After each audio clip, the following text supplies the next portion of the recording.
Welcome to the Mark Hamill salute to Harvey Firestein. I just want to be loved. Is that so wrong?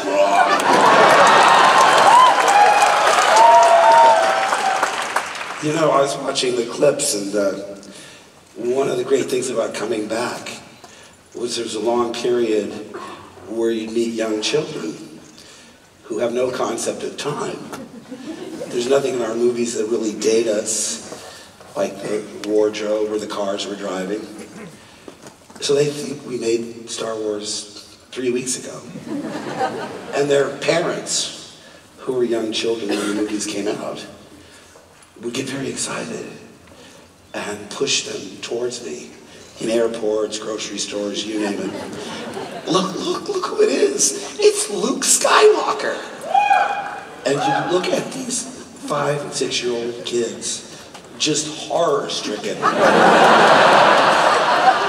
my God, what happened to this guy? He really let himself go. Well, the point is to come back and show us the way we are now, show that the aging process is natural. It makes me feel less self-conscious.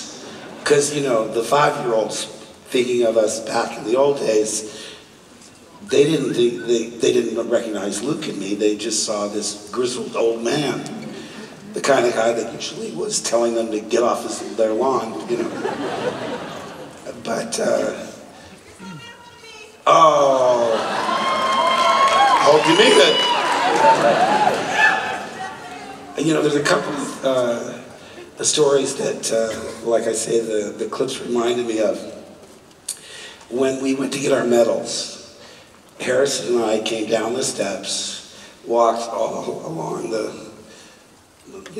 galleyway, and then up steps to where the princess was. And of course, all the guys lined up. They didn't give them a script. They didn't know what the movie was about. So during rehearsal, under their breath, they're saying things like, "Fucking wankers." I'm sorry, this is supposed to be a family show. And I don't want to, it's really not a show. I hope it's just a conversation. Because a show involves, first of all, preparation. A sketch, maybe a song, and believe me, at the end of this hour, I hope you'll be pleased, but you'll be definitely convinced that was not a show. People will ask you about it and say, "What was it like?" I don't know, but it wasn't a show. So anyway, it was bothering me. Harris was all like, "Who cares?" I said, "I care." So I went over to the guys and I said, "Do you know what this scene is?" And they said, "No one tells us that. No one tells us anything." And I said, "Well, this is the end of the movie where we defeated the evil galactic empire, destroyed their super weapon, and you guys are all the heroes that helped us succeed." Well, the minute they heard that, all of that teasing and razzing went away. It taught me something. If you include the background artists, as they call them in England, here they're called extras, which I think is so dismissive. It sounds like, you know, something that you can have but don't need, like bucket seats or air conditioning. In England, they call them background artistes. But in any case, we rehearsed the scene. And I'm in that yellow jacket, and Luke is so proud, and we began action. Step, step, step, step, step. And they said, "Okay, good, but we gotta do it again. Some camera problems." This is rehearsal. So on the second rehearsal, I went step, step, step, step, step, step, step, step.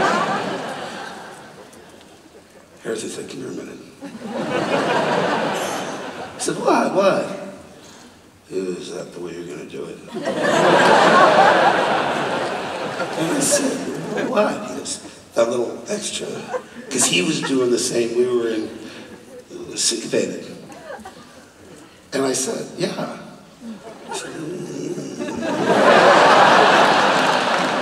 And then I said, why? I said, it's justified because Luke's anxious. He really wants to get there. Solo's, blasé, he doesn't care.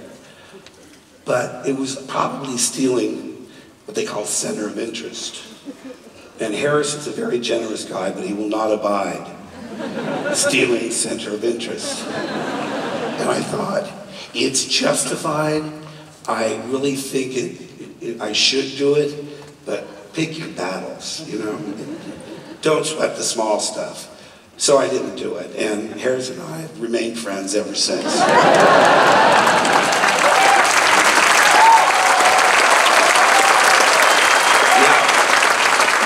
There's a couple of stories that have taken hold over the years that I need to correct.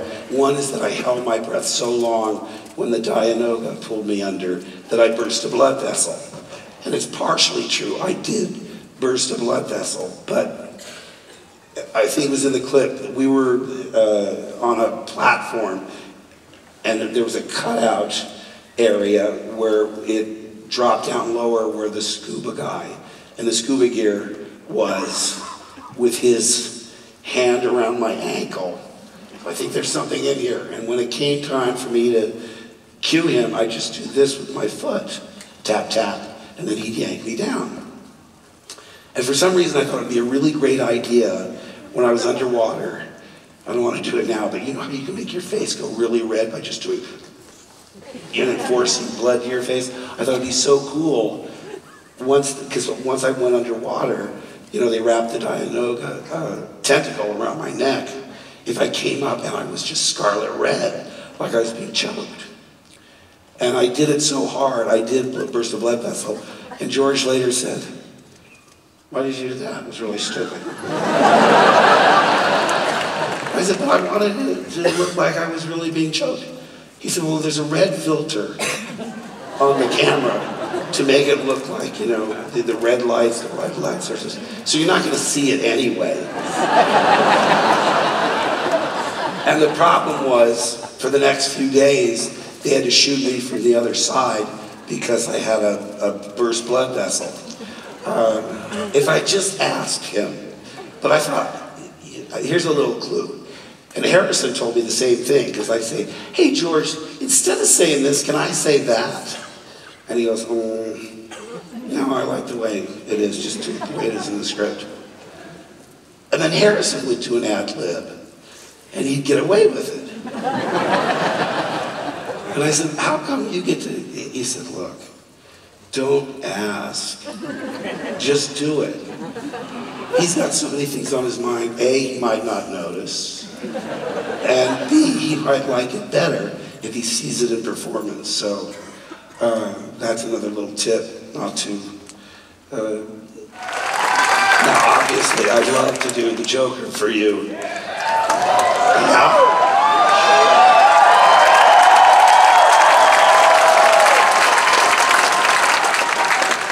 Sorry to disappoint you. I mean, I don't know, listen to this. I could probably do. That's about it. And you know what?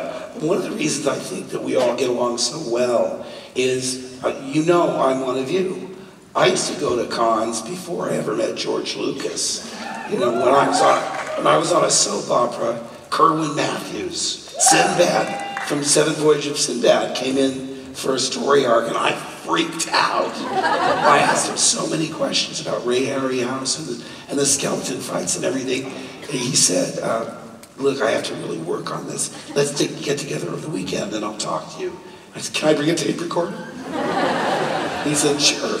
So I brought a tape recorder and tape recorded the whole thing. And I don't know how this happened, but eventually the transcripts got printed in a fanzine called FXRH, Film Effects by Ray Harryhausen.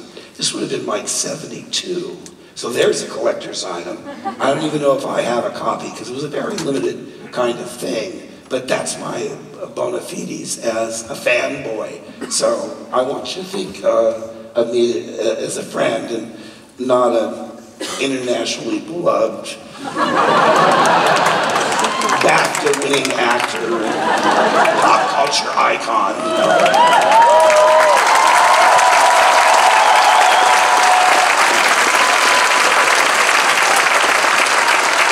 I mean that in a humble way, not in sort of a horrible, egocentric way.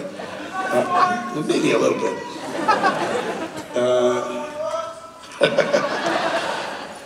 Listen, I'm going to do this as long as my voice holds out. You know, I was thinking, I wonder if we could have a question and answer period, but confine the questions to yes or no answers. Nah, you wouldn't want that. Well.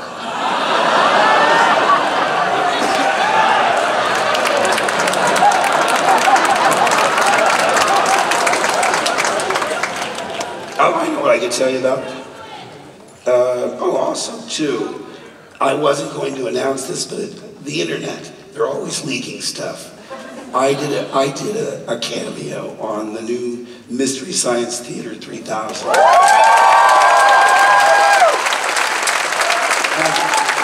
The way it happened was I just donated to the Kickstarter thing, right?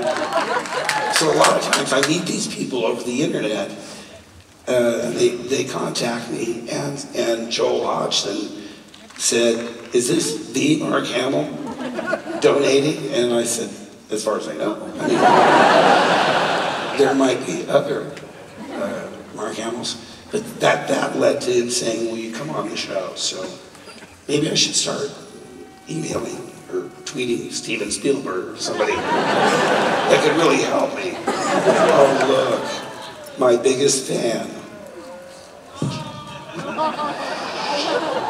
Don't wake her up. What else have we got? Oh, here's some quotes. Anybody recognize any of these quotes? Every time I come here, you're buying a frap. You are so freaking weird. They got a gift shop. They got a sick blouse on sale. That's another example. The bad lip reading people.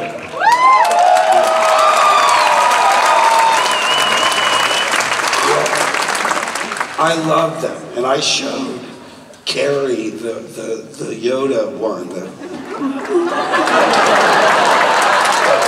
whatever it's called, and we were dying. You know, I showed it to her in her trailer. She loved it, and I retweeted it and so forth. And again, they contacted me and said, "Do you want to do a bad lip reading?" I said, "I'd love to," mostly because I want to see. You know, when I saw those, I said, "I bet I know this person." Because I've been in voiceover long enough, and you can tell it's done by a real pro. I mean, it's really beautifully done. And I wanted to, and this person is anonymous, doesn't want the name out there. So I got in touch by phone, and the pitch was, "Will you do Harrison in The Force Awakens?" Because I would have much rather done something separate, you know. I'm not sure how fond Harrison is. My impression. He's never brought it up. And he didn't this weekend, but he could be just being nice. One time he said to me, "I don't sound anything like that." I said, I know, it's just a caricature, don't be silly. But I would have rather, a lot of times I say, well, if the only reason they want me is because of Star Wars, I probably shouldn't do it. Yeah, I want to be on Third Rock from the Sun, but I don't want to play myself. Who am I? I don't even know. I mean, that's why I like characters. You hide behind another personality. I don't really know who Mark Hamill really is. Well, on the Simpsons, I got very self-conscious. They did let me do one other character. Anybody know who it was?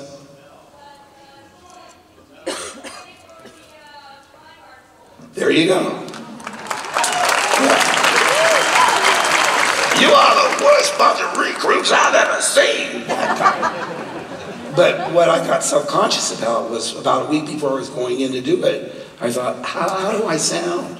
Does this sound like me? Does this sound like me? Does this sound?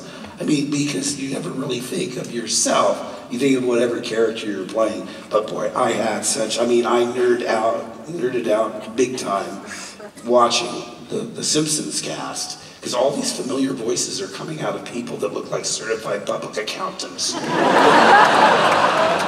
Dan Castellaneta, genius. And yet, you know, he did that back and forth between Homer and the mayor and switch voices. You know, a lot of times you read just Homer, and then you go back and do just Mayor Quimby.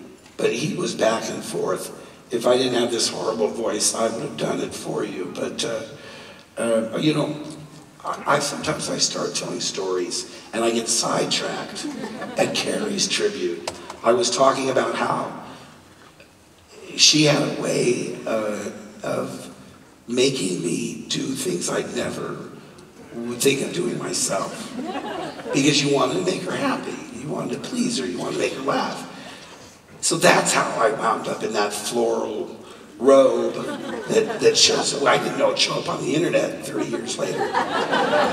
But she said, put this on, you know. I said, well, I don't know, put this on. Okay. So I put it on, I walked around, and she enjoyed it. One of the times, right after we got back from filming the original Star Wars, we were hanging out a lot, and I met her for lunch in Westwood, and we walked by the theater where she said, you know, the trailer for Star Wars is playing in there. I said, oh, cool. I said, are there any movies we want to see? She goes, no, I want to see the movie. I just want to see the trailer. I said, well, how are we going to do that? She says, you're going to go ask the manager to let us in to just watch the trailer. I said, why don't you do it? She said, well, you've been on television for 7 years. You've been in all these TV movies and TV series and a soap opera. I said, you were in Shampoo. She says, well, nobody saw Shampoo. Go. So against my better judgment, I went up and it was really like this, excuse me, to the box office girl. Can we speak to the manager? Because we're two of the actors that are in the movie that you're showing the trailer for, and we want to, she, you know, looked at us like we were crazy. But she said, I'll get the manager if you want. And once we explained to the manager, to my surprise, I said, we'll just watch the trailer and leave. He said, fine. So we went in and we watched it. And it was so early, they didn't have John Williams' score. They didn't have very many special effects finished at all. A couple of shots of TIE fighters, I think. And it made a real impression on me because we hadn't seen any of the footage. And it started out, there was like a pulse. Boom, boom, boom, boom. 20th Century Fox and George Lucas, the man who brought you American Graffiti, bring you an adventure beyond your imagination. And then there were all these quick cuts. They're coming in too fast. And there was a shot, a close-up of a Wookiee with headphones, which puzzled everyone. Because, you know, at that time, science fiction, you know, usually didn't have humor. I mean, let's face it. 2001 is a masterpiece, but a barrel of laughs, it ain't. And so what they were doing was creating excitement with quick cuts and this drone-like calm voice. So they would cut from his narration, very calm narration, to you know, all that stuff. And all I remember was at the end of the trailer, it said, 1 billion light years in the making, and it's coming to your galaxy this summer. Big explosion, and somebody in the balcony yelled out, yeah, and it's coming to the Late Show about 2 weeks after that. Nobody enjoys a well-placed, snarky remark more than I do, so we both laughed, but after we laughed, we kind of went, uh-oh.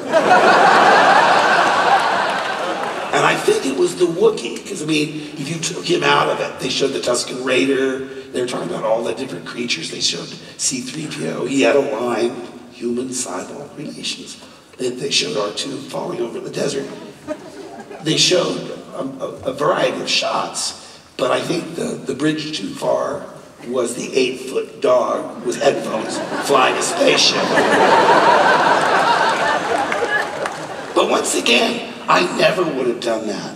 She made me do it. And I'm not going to repeat myself, but I told you at her tribute, she made me put on her space jumpsuit and a ridiculous clown mask. I had no shame. I was devoted to her, and I was for amusement only. And I didn't care. I know I looked foolish. We walked all around. She walked me around like a puppy to show me off all around the back lot of Elstree Studios. And I said to Carrie, I said, she's 5'2". I said, I'm never going to fit into that thing. Well, I managed to do it. You haven't seen a suit that skin tight this side of David Bowie. But, oh, I told you about the burst blood vessel, the trailer story. There's an apocryphal story about, and it's in movie flubs of all time, when I return from blowing up the Death Star and get out of the X-Wing and I look around, people say that I look and go, Carrie! Well, first of all, I'll tell you why it's provably false. That entire scene was looped, meaning it was ADR, additional dialogue recording, because the sound stage was at Shepperton, because we needed the big stage that they didn't have at EMI. They eventually built one for Dagobah when we did Empire, but if we wanted a really big stage, we had to go to the Bond set at Shepperton at that time. Now it's at Pinewood. But my point is, everything had to be looped. You don't believe me, Star Wars is more than 65, maybe 70% looped, because if 3PO's in the scene, his movements are making fiberglass sounds. They're not making metal sounds.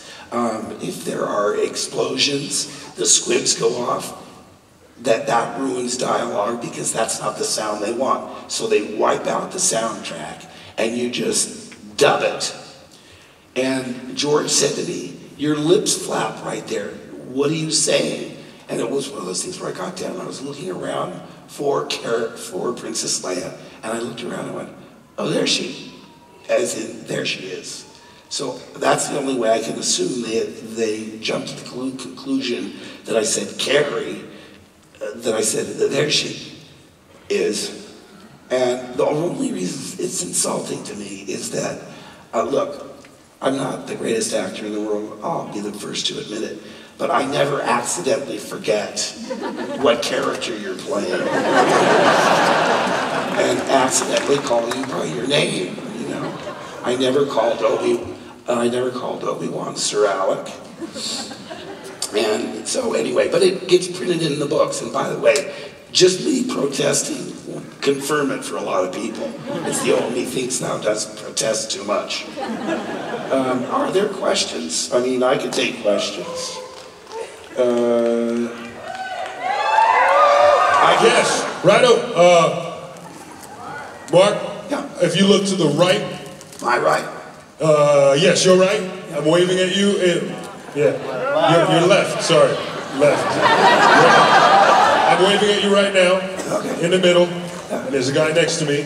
Okay. He has a question, and then after the next question, we might go up top. Elliot is up top in the upper level. It's really not important where you are or what you look like. I will answer the questions.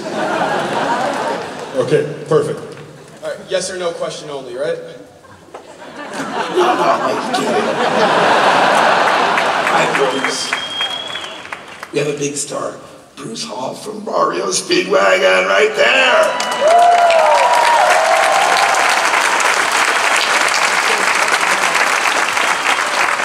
I've known him for 40 years, and he still looks younger than me. Yes. So my question is, you've spent so many years playing so many different icons. Obviously, you're here for Luke Skywalker, but the Joker, the trickster, your character from Jay and Silent Bob, whose name I can't say in front of children. I tell kids I misread that. I thought I was playing clock knocker. And I didn't know, when I did my part, I didn't know that Kevin was going to cast Carrie as a nun. And by the way, I know. What an actress.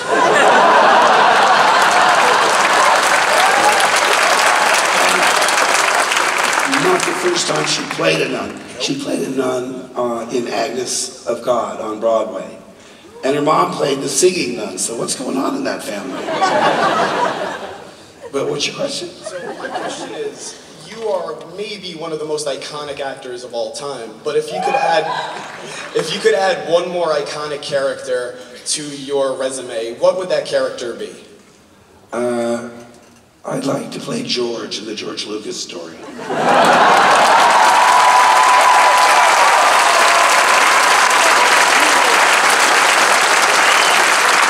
certainly observed him over the years. Okay.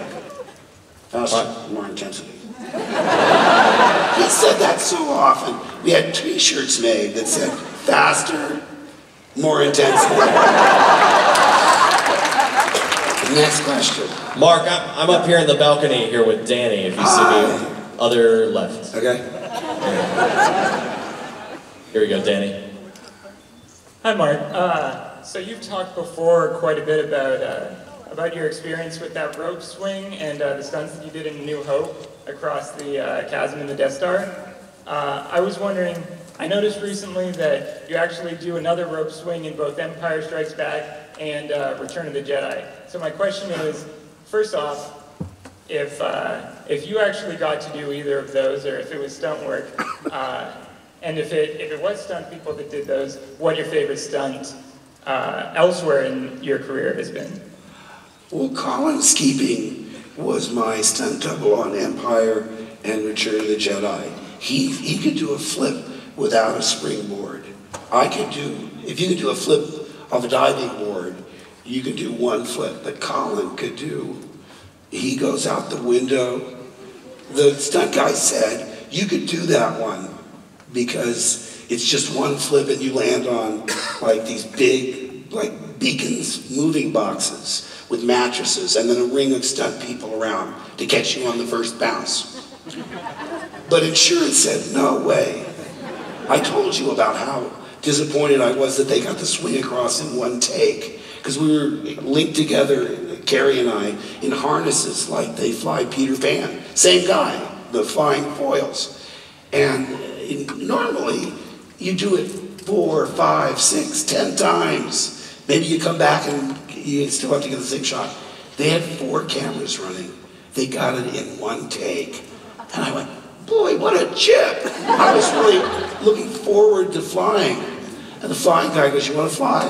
I said, I'd love it. They said, well, unhook Carrie. So they unhooked Carrie, and she got down, and they proceeded to fly me all around the sound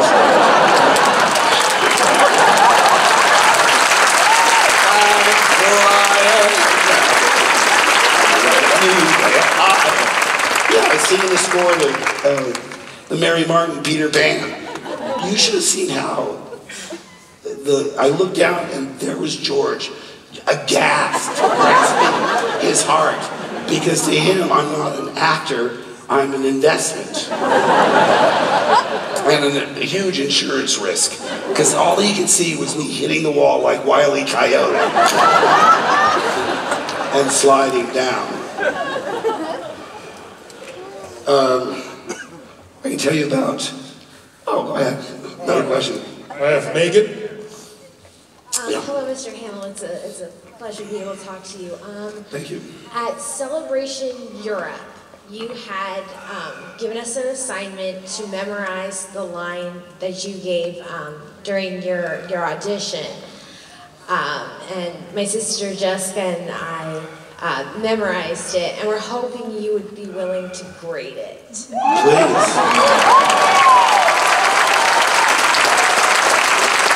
What a brave young woman you are to tackle George Lucas dialogue.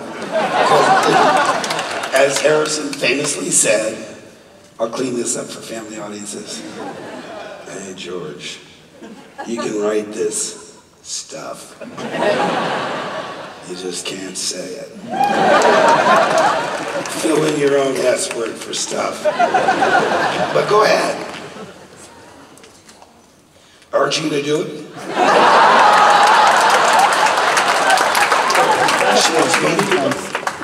You're both gonna do it. Okay. We can't turn back. Fear is their greatest defense. I doubt if the actual security there is any greater than it was on Aquilae or Celis, and what is there is most likely directed towards a large-scale assault.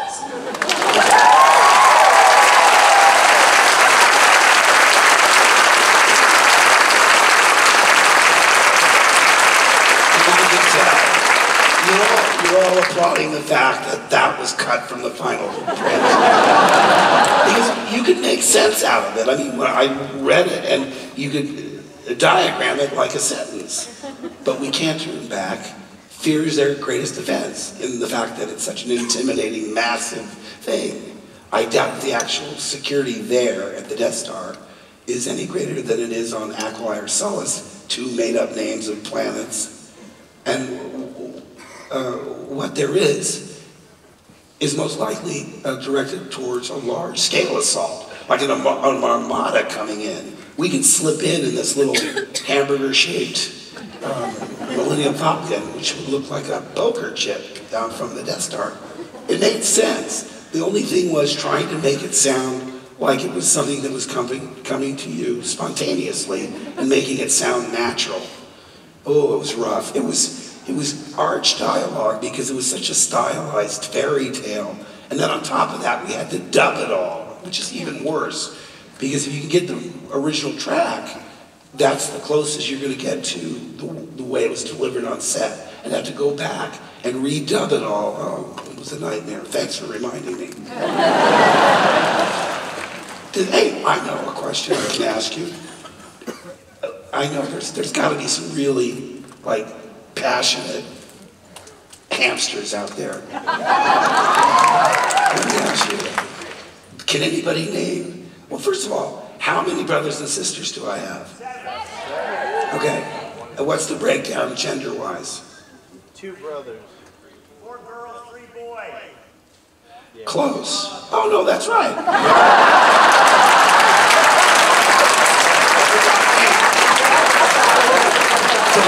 Because I actually used to say I have 4 sisters and 2 brothers. Then when you said 3 brothers, I said, I have another brother. Next question. I'm upstairs in the balcony with Veronica. I don't care. Whatever question comes to me, I don't care if you're in the mezzanine, the loge, or the... No, you, listen, it's not like you paid less to sit up there than here, right? It's all the same. What was the most embarrassing moment in the making of Star Wars? Gosh, there's so many to choose from. Well, you just have to believe that they're going to cut it and make it work, because sometimes while you're playing the scene, you forget too. I've seen some of these clips online when we're running to the Millennium Falcon and Ben gets cut down. I'd forgotten how much we laughed, because it's a serious scene. Luke sees his idol and his mentor, cut down. It's a dramatic thing. And Sir Alec wasn't there that day. Usually there's like a piece of tape for, this is where Guinness is going to be. The same with Yoda. Yoda was a sophisticated puppet, but it kept breaking down. So when it started going haywire and the ears wouldn't move, the eyes wouldn't open, they'd rush it up to Stuart Freeborn's workshop and they'd say, okay, turn around, we'll get close-ups of Mark. So every time you see me talking and you can't see Yoda, it's a stick with a piece of tape on it. So I'm saying to that piece of tape on the stick, but I can become a Jedi. I know I can. And then when you see over the shoulder onto Luke, it's usually the dead-faced Yoda that, wasn't articulated, so that was embarrassing. And going into his house was a joy for me. It finally made me feel tall. Yes? Alberto. I was wondering, which lightsaber did you prefer, the blue or the green? I love cherry lifesavers. Lightsabers! Funny story, Kevin sent me the script to Jay and Silent Bob, and I'm reading this thing, and there were so many F-bombs, like 3 or 4 a page. There was lesbian jokes and drug humor, and it was just riddled with R-rated material. So I said, I'll tell you what, Kevin, because I love Kevin, I'd love to work with him, but I said, because you're using bong sabers, you're probably gonna have to get clearance from Lucasfilm, okay? So send it to them. If they say it's okay, I'll do it. And I thought, they're never gonna say it's okay. Never! And you know what? This one shows you what gigantic nerds they are at Lucasfilm. And I don't say that in a pejorative way, because look, you're looking at the king of the nerds. You know what their only notes were? Remember in the bong saver scene that red bong savers are evil and green bong savers are good. Are you kidding me? So I said, well, I've been drafted, I gotta do it. I never said the F word on camera, I don't think. Maybe in Sushi Girl, but that was years later. So I'm not in charge of choosing. Am I? Oh, this is Kay. Hi there, over here. Hi, sorry, my heart is beating so fast. As an actor, like, you were successful before Star Wars happened, but as an actor, you get so many no's before you get that one glorious yes that just makes everything better. And as an actor, how did you work through those no's to get to that one wonderful yes before you give up, like so many actors do? Well, I tell the people that want to go into this business, if there's anything you like remotely close to being in show business, do that. Because this is a brutal business. It's constant rejection. And a lot of times it doesn't have to do with your talent. You're too tall, you're too short, you're too this, you're too that. But it is like spinning the roulette wheel. You spin that wheel 1,000 times, it's bound to come up your number at least once. And I was lucky because after Star Wars, I wasn't getting, I always thought of myself as a character actor. I'm not a leading man. But going to Broadway really solved that for me. And they weren't saying, oh, please come to Broadway. I auditioned for Elephant Man. And that's how I got Amadeus, because the same producers. And then Sir Peter Hall auditioned me for Amadeus. I did the first national tour, and then I did it on Broadway. And then I started getting other parts based on the fact that I was committed, because a lot of movie stars come in and they go, oh, I don't want to do 8 a week. They start skipping shows and whatnot. All you have to do is show people you're committed, and they accept you with open arms. Even when I got into voiceover, it's a really closed community. And they thought, here's another celebrity slumming and just doing cartoons because he wants to score points with his kids. I was totally into it. When I was directing Comic Book the movie, I was telling the cast, I said, what's great? What's great about me? I'm like Robert Redford. Nobody can imitate me because I don't have any distinctive qualities in my voice. Nobody imitates Robert Redford, right? And all the voiceover people doing that. I go, why are you all looking at each other? Everybody did me. Rob Paulson did me, Jeff Bennett did me, Maurice LaMarche did me, Kevin Michael Richardson did me. But what was funny to me when they did them for me was, because really you got to get the feeling for the character, but you also have to get words that you think represent the person you're doing. And the people...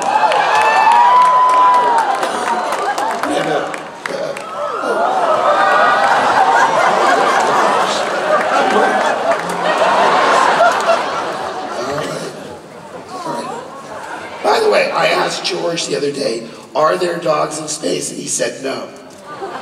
There are, in the Star Wars universe, there are no dogs. Hey guys, you want to look way out? Come here. Come here. Billy. Mabel. Hey, Chelsea. You're giving away the keys. Let her hide it. Here we go. Here we go. Forget it.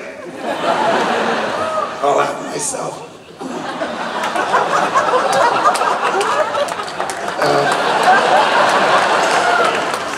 Listen, we're getting kind of close. I do want to, I have it. Besides those two mutts. Come on out. Good girl. Here you go. Dance. All right.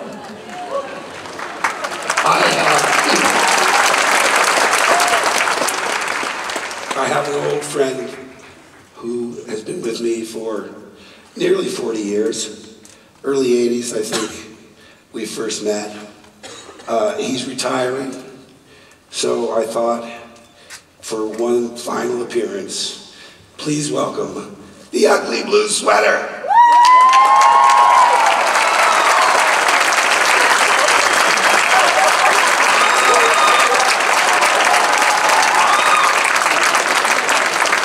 Now, here's what happened.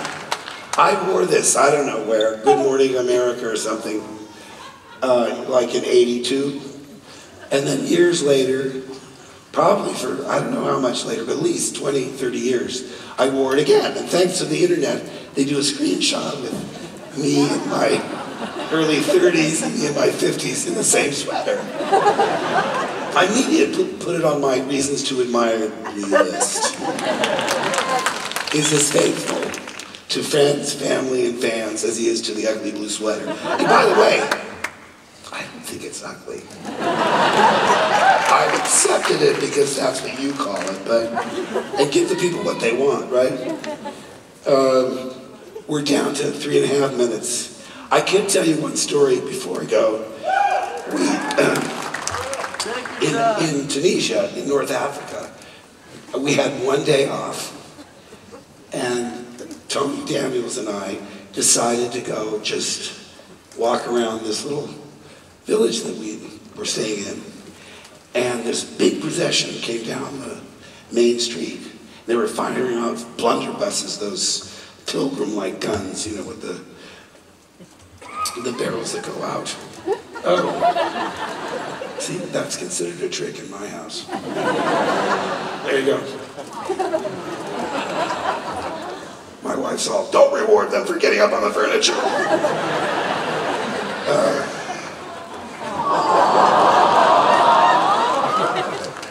She's been spoiled. I'm guilty. I slip her like cheeseburger under the table. She never.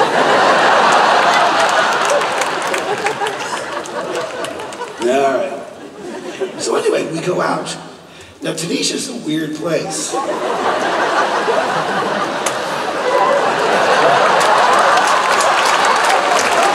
the real hand of the family?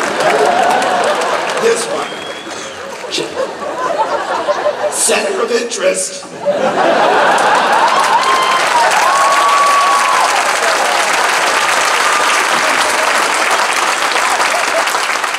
The Marshall Lucas would be walking down the street. And this is far more entertaining.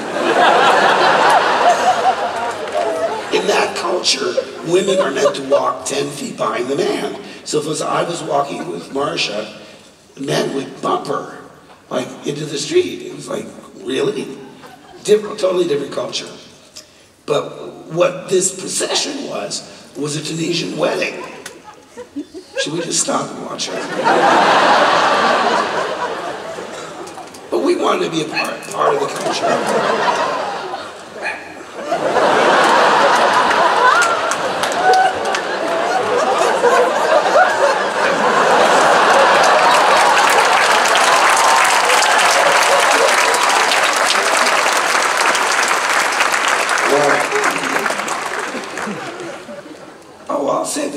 story for another day. Well, very quickly, they wanted us to join in, so we did, and went to the the bride's father's house in this little hut. And he was smoking a hookah. Already we were like nervous, but he gestured with the mouthpiece, long string of brown saliva. And I didn't want to insult him, so I just kind of got it off and did a stage toke, which was, didn't touch it at all. The hard part was when they served us stew. Well, I think it was stew. It was brown and hot. And Tony's very similar in many ways, including being very persnickety about everything. And he leaned over to me and he said, what kind of meat do you think this is? This isn't camel, is it? And I didn't speak French or Arabic, but I gestured to the bowl and I said, what's in this? What is it? Honestly, the guy laughed and went, and pointed to the dog. Hopefully, he didn't understand what I was saying. Hopefully, he was saying, who else is going to have this for dinner? I hope. But that culture shock. Okay, listen, we're coming to the golden ticket portion of my show. As I say goodbye,